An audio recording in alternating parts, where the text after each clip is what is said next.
UPSI का mock test देते समय बहुत सारे ऐसे बच्चे होंगे जिनका टाइम कम पड़ जाता है और उनके आते हुए क्वेश्चन छूट जाते हैं। तो ये वीडियो उन्हीं बच्चों के लिए है। तो मेरे सब्सक्राइबर्स कम हैं, इस बात को आप इग्नोर करिए। मैंने करीब 60 से 70 मॉक टेस्ट दिए हैं और हमेशा अलग अलग तरीक़ों से देता हूँ। तो जो सबसे बेस्ट तरीका है मॉक टेस्ट लगाने का वो मैं आपको बताऊँगा। और इस वीडियो के लास्ट में आपको कभी भी टाइम की वजह से प्रॉब्लम नहीं होगी, आपके कभी भी आते हुए क्वेश्चन नहीं छूटेंगे, इस बात की जिम्मेदारी मैं लेता हूँ। तो सबसे पहले हम लोग जानेंगे कि प्रॉब्लम क्या है और किस वजह से ये क्वेश्चन आते हुए छूट जाते हैं आपके, और फिर हम जानेंगे कि इसका सॉल्यूशन क्या है। तो प्रॉब्लम डिस्कस करें तो इसकी मेजर प्रॉब्लम है दो।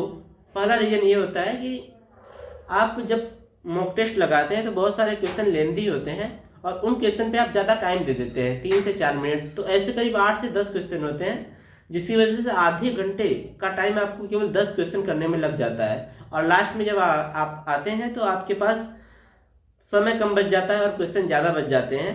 और दूसरा जो रीजन होता है, जब लास्ट में आपका समय कम बचता है और क्वेश्चन ज़्यादा बचते हैं, ऐसी परिस्थिति में दिमाग थोड़ा स्लो काम करता है, वो उतना तेज़ी से काम नहीं करता जितना वो पहले करता था, क्योंकि दिमाग पे एक प्रेशर बन जाता है कि टाइम कम है और इसकी वजह से आपका कैलकुलेशन थोड़ा और स्लो हो जाता है और आपके क्वेश्चन छूटते चले जाते हैं।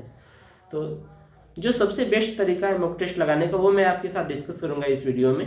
तो सबसे पहले आपको क्या करना है कि आपको हिंदी और जीके के सबसे पहले करना है। हालांकि ये सबको पता होगा कि हिंदी पहले करना है, जीके बाद में करना है, फिर रीजनिंग और लास्ट में मैथ करना है। तो ये बिल्कुल सही तरीका है, लेकिन इसमें जो प्रॉब्लम होती है वो मैं आपको बताता हूँ, क्योंकि बहुत लोगों का ऐसा होगा और सबका ऐसा ही होता है कि हिंदी पहले करने के बाद भी आपका क्वेश्चन छूट जाता है। तो सबसे पहले आपको क्या करना है कि हिंदी और जीके आपको पहले करना है और कोशिश करना है कि करीब 10 मिनट में आपको हिंदी करना है। 10 मिनट में आप हिंदी कर सकते हैं। और अगर आप नहीं कर पा रहे हैं तो एक ट्रिक है हिंदी की।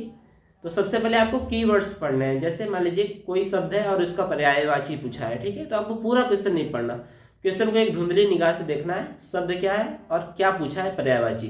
तो शब्द और पर्यायवाची आपने पढ़ लिया और उसके बाद आपने ऑप्शन चेक किया और आंसर देके चले गए। पूरा क्वेश्चन पढ़ने की जरूरत नहीं पड़ती।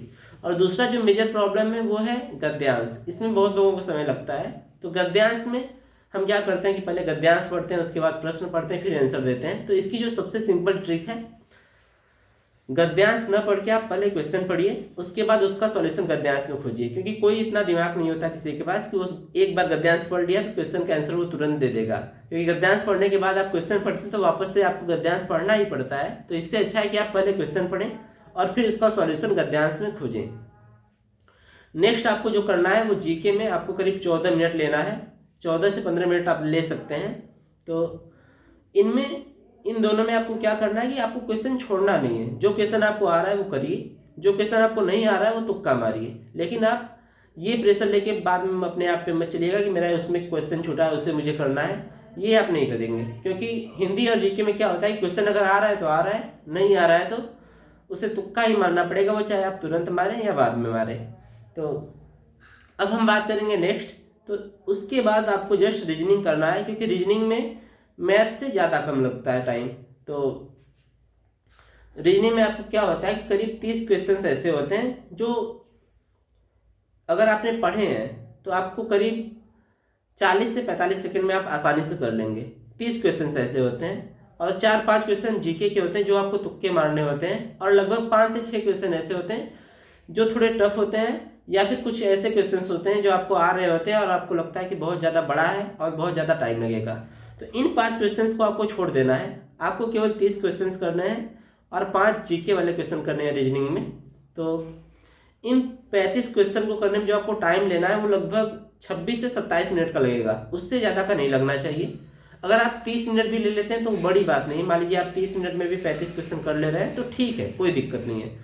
आपकी रीजनिंग में बचे 5 क्वेश्चन और आपके पास टाइम कितना बचा इस बात का ध्यान दीजिए। 25 मिनट आपने दिया था हिंदी और जीके को और 30 मिनट आपको देना था रीजनिंग को, यानी करीब 55 मिनट आपका वेस्ट हो चुका है, यानी यूज हो चुका है, और आपके पास 65 मिनट का समय बचा है। और क्वेश्चन कितने बचे हैं आपके पास? 40 मैथ के और 5 जो टफ वाले क्वेश्चन थे रीजनिंग के वो बचे हैं। अब मैथ में क्या होता है, मैथ में आपको करीब 30 से 32 क्वेश्चन थोड़े सिंपल मिलते हैं और 8 क्वेश्चन के आसपास आपको थोड़े टफ मिलेंगे, या ऐसे क्वेश्चन मिलेंगे जो आपको आ रहे होंगे बट वो बहुत लेंदी होंगे, उनको करने में टाइम ज़्यादा लगेगा। तो ऐसे केसेस में क्या करना है कि आपको सबसे पहले फोकस करना है उन 30 से 32 क्वेश्चंस पे जो इजी हैं। तो आप स्टार्टिंग से लगाते जाइए, जो क्वेश्चन आपको टफ लग रहा है तुरंत छोड़िए, जो क्वेश्चन आपको लेंदी लग रहा है और आपको आ रहा है उसको भी छोड़िए।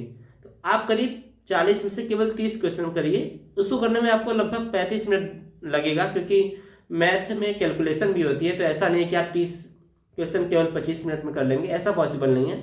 मान लीजिए आपको 35 मिनट लग गया 30 क्वेश्चन करने में, और लास्ट के 10 क्वेश्चन थोड़े टफ है, कोई दिक्कत नहीं है। तो अभी आपके पास टाइम कितना बचा वो ध्यान दीजिए।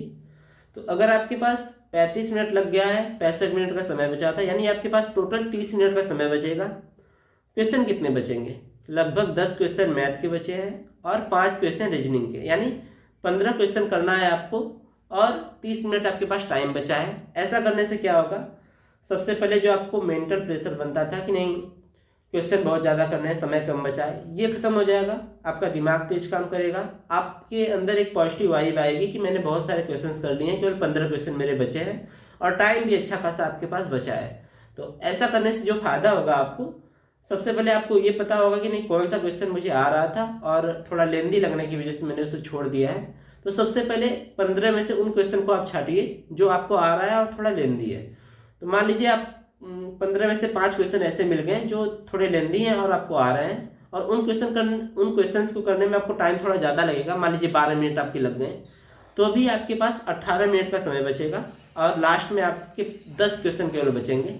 तो अब 10 क्वेश्चन में आपको कोई भी नहीं आ रहा है तो सिंपल सी बात है, आप तुक्का तो आराम से मार लेंगे अब, और कोई भी आता हुआ क्वेश्चन आपकी छूटेगा भी नहीं। और अगर आप थोड़ा ध्यान देंगे, क्योंकि आपके पास लास्ट में टाइम बचा है, क्वेश्चन भी थोड़े कम है, तो क्या पता 10 में से 3 या 4 प्रश्न आपके हो जाए और बचे 5-6 क्वेश्चन में से आप तुक्का मार सकते हैं, और क्या पता उसमें से 1-2 सही हो जाए, और नहीं भी सही होगा तो भी आप बाद में ये नहीं पछताएंगे कि नहीं टाइम की वजह से मुझे आते हुए क्वेश्चन छूट गए।